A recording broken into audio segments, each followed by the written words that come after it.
Aucun étranger n'est autorisé à pénétrer à l'intérieur de la barrière.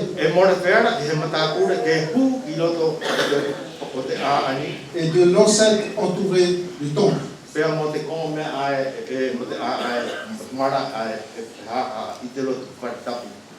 Celui qui sera pris sera responsable pour lui, même de la mort qui s'en suivra.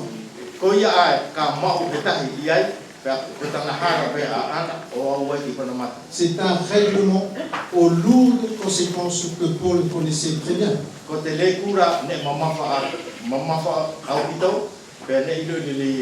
Si vous lisez dans Actes 21, 28 à 29,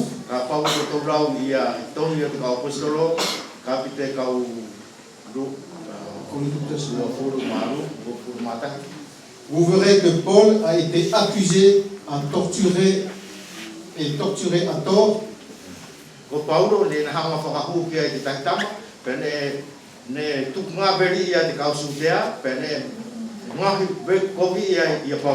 Pour avoir fait entrer dans le sanctuaire Trophime d'Éphèse,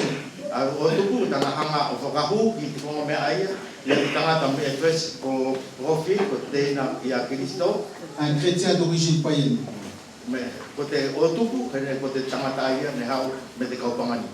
Les païens étaient vraiment mis à l'écart du peuple juif. Et il leur était physiquement impossible de s'approcher de Dieu. Chers amis, et nous? Y a-t-il des murs entre nous?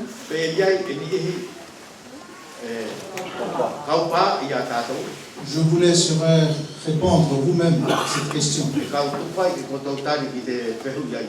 Mais au-delà de ce mur qui était construit entre les hommes,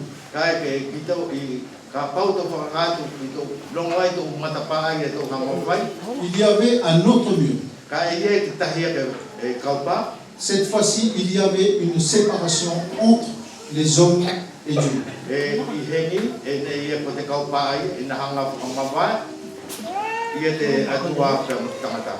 En effet, vous le savez certainement, le lieu saint était bien séparé du lieu très saint.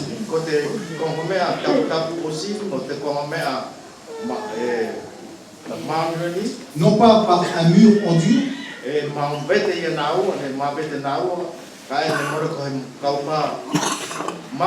mais par un voile immense qui isolait parfaitement les deux pièces.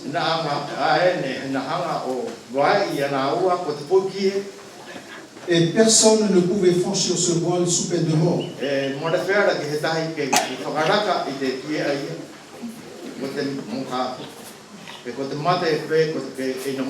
Finalement, comme on l'a vu,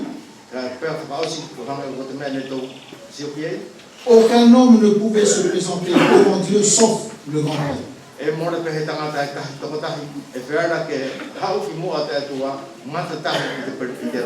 Donc, même les Juifs qui avaient l'occasion de se rapprocher physiquement de la présence de Dieu,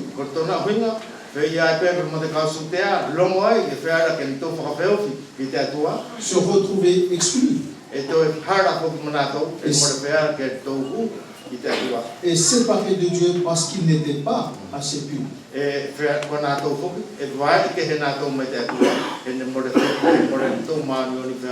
Si on fait un petit bilan, les païens et les juifs fonctionnent sous deux régimes radicalement différents.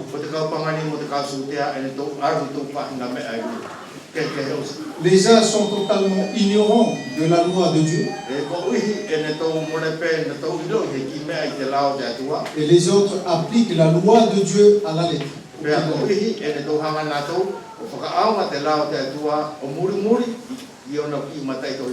Pourtant, la conclusion est la même dans les deux cas.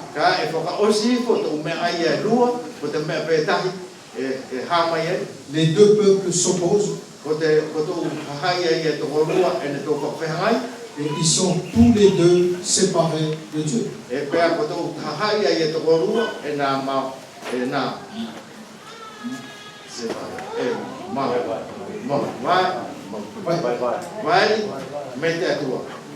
Même la loi n'a pu réconcilier les Juifs avec Dieu.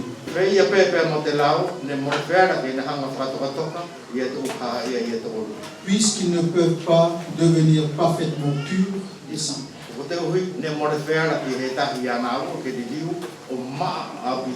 En plus de cela, on se rend bien compte que le problème vient d'une mauvaise compréhension de la loi.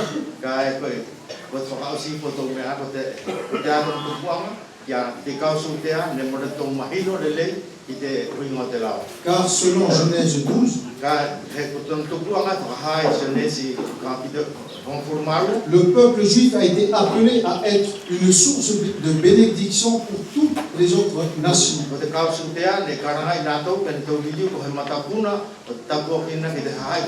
Et au lieu de l'être,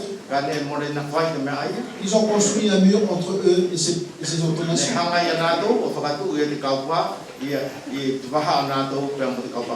Malheureusement, ce même problème continue encore aujourd'hui.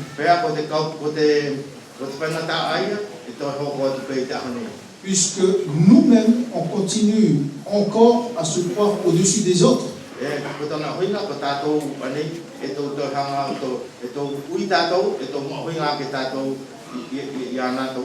On les considère presque comme étant plus pécheurs que nous-mêmes.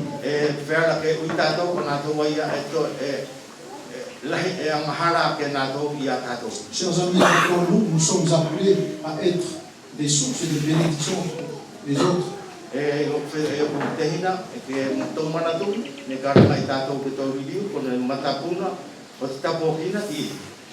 Nous arrivons à présent au verset 13 de notre passage.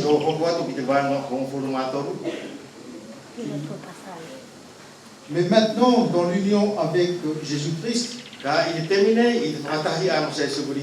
vous qui étiez alors bien loin,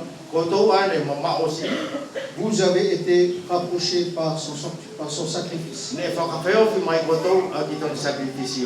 C'est un verset clé qui annonce une transition importante.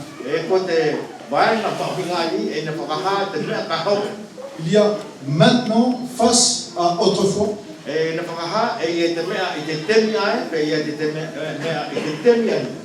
En Christ qui s'oppose à son Messie.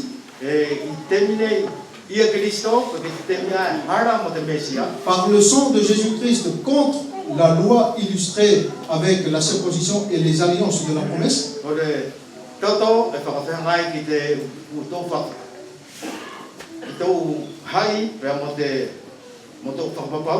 Ces trois contrastes montrent clairement qu'il y a un changement radical. Un passage entre l'ancien statut juif ou païen et une nouvelle identité.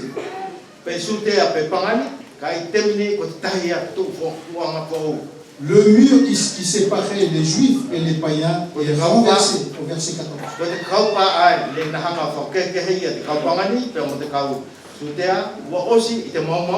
Puisqu'ils étaient loin, ils sont devenus proches. Comment cela a-t-il pu être possible? Dans la première partie, nous avons constaté que tout opposait juifs et païens.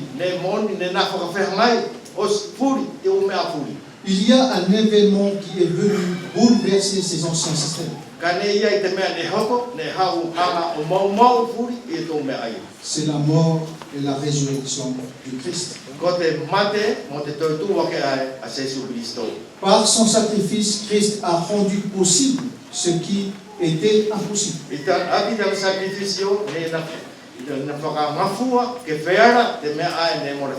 Il a restauré les liens qui autrefois étaient rompus.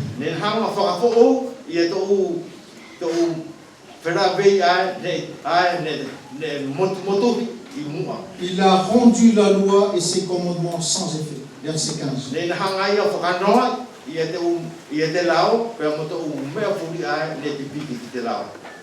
Comme Paul le souligne, le seul point commun aux deux peuples, c'est Christ. E o hangre ko tana whakaha ni Paulo, ko te mea tahi ko tu te mea ni o Kristo.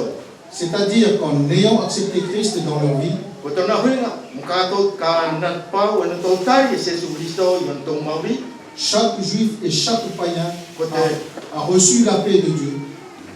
ko te pangani, ka mo te sutea, o e na mau i e toka i te atua, te toka lele i te atua. Cette paix a permis de renverser le mur de haine et qui les sépare.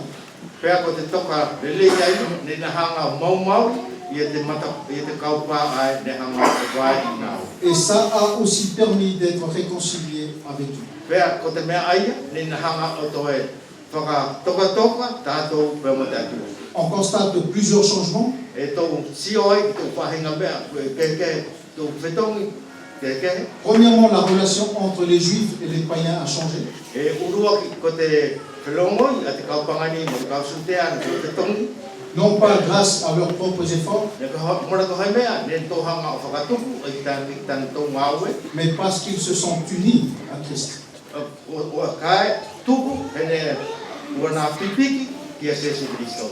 En étant chacun unis à Christ, E ka pau, i tana pipiki, ta ki toko tahi ki a Kristo, ils se retrouvent réconciliés l'un avec l'autre. o nā liliu ai, o whakatoka, ai mo ai. Deuxièmement, les juifs et les païens ont désormais accès au Père sans crainte. Pea, ko ni le vai te miani, ko ai, mo ai, o nā kapu ki te tamai, more kei, mai more kei mata. À travers Christ, nous sommes devenus saints au regard de Dieu. I a Jesu Kristo, o tau riliu furiai, o maoni oni, i te sio mai a te atua. Par le processus de réconciliation, Aki, te tau whakatoka, juifs et païens ont reçu le même esprit, l'esprit de Dieu. e ko te sutea, pia mo te pangani, ne nā tari, i e te lau mario ni e tahi, ai hau mai te atua. Et ils forment désormais un seul peuple nouveau. Pea ko nā, kua whau nā ua i te te miani, ko he hai e tahi, ko he hai ko o. Paul est clair, Ko whakaha, whakaha to tonu e Paulo. il ne s'agit pas d'intégrer les païens au peuple juif, E mora ko he mea ke hanga tātou o mai te kaupangani o whakapipiki mai ki te kau sutea. mais bien de créer une nouvelle communauté Ko tana kai, ko tana winga, nina hanga whakatupu, he tahi hahai ko o. avec l'ensemble des individus pour former le corps dont Christ est la tête. Aki a mea ia e lua, pea ko na hanga whakatahi, pea ko te sino, pea ko te koiuru tahi, ko Jesu Kristo. En réalité, Ko te moni, il n'y a donc plus ni juifs ni païens, mais une seule communauté qui est l'Église. mora ke iai, he tangata sutea, pe ko he tangata pangani, ka ko te mea e tahi, ko te ahai ko o, ko tino e tahi. Dieu veut que les croyants soient unis en un seul corps. Ko te loto ai o Kristo, ki te kau Kristiano, ke tori, ke tau iloi, ko tau nofo, ko he tino e tahi. Et il veut bannir toutes les discriminations raciales ou culturelles. E pe loto ia ke hanga, ke tau hanga, o tuku ke he osi, e tau whahinga mea ke he, uhinga pe mo te lagu, uhinga pe mo te anga whakawhenua, uhinga pe mo tau mea tau ke kuie. Il veut bannir les différences sociales ou intellectuelles. E anga, e loto ia ke na hanga morehi, e tau whahinga ke furi, e tau ke ai, pe te poto, pe te pare. Tau mea furi ai, ke ko tātou ko te mea tahi. Il veut bannir les sélections sur le barème des efforts ou des qualifications. E more loto ia ke te hanga tātou whakamauhinga i ai, ko ai ne ea ko ia, ko ai senioro, ko ai e hiko, ko ai e wheia ko ho. Je conclue. E kau whakausi. Christ reste notre vraie valeur. Ko Jesu Kristo, ko ia, ko te tātou ai ia koroa. Sans une relation sincère avec lui, Ka pau mora ke noko, koe, o mauri, whakatahi, moia, nous sommes impuissants face à nos différences. e mora whea na hatou mea, i te marohi a tau mea tau keke ai. Il nous ouvre les portes E na hanga whakaaba ke tātou ia tau matapā, au pardon, ki te whakauhinga mo te whakamoremore, à la réconciliation, pēr mo te whakatoka, à l'amour ki te ofa, et à la sincérité dans nos relations pēr mo familiales. te mooni ai a tō whelongo i patau te ina. Rappelons-nous de la pensée que Paul veut nous laisser ce matin. Ke hanga tātou o tau pau, te manatu ane loto pau, ke na hanga tuku mai a tātou te une. En Christ seul, nous sommes devenus une seule famille, malgré nos différences. E ia, Kiristo toko tahi, ko tau ririu, ko te whamiri, e tahi longo ai, ka te tau keke. En Christ seul, nous sommes réconciliés avec Dieu. Ia, Kiristo toko tahi, ko pokatoka tātou mo te atua. Que Dieu bénisse sa parole. Ke opa te ariki o tapuaki, tāna wharawhara. Amen. Amen.